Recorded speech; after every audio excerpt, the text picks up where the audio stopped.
What is circular motion?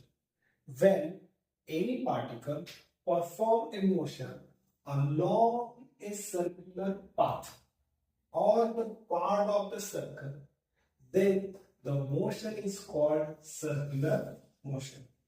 मराठीमध्ये circular motion म्हणजे काय की जेव्हा एखादा पार्टिकल कोणताही ऑब्जेक्ट जर एखाद्या सर्कल भोवती किंवा त्याच्या सर्कलच्या सर्कमफरन्स भोवती फिरत असेल तर त्या पार्टिकलच्या मोशनला सर्क्युलर मोशन म्हणतात.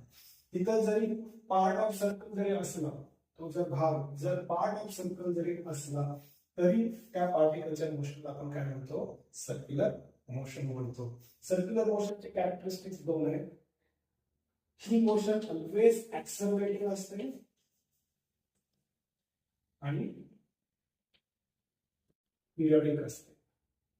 ऍक्सलरेटेड का? कारण प्रत्येक पॉइंटला वेलोसिटीची डायरेक्शन काय असते? बदलत असते. आणि पिरियडिक का असते? कारण तोच पार्ट रिपीट होत असते, म्हणून ती पिरियडिक असते. ओके, याला म्हणतात सर्क्युलर मोशन. थँक्यू.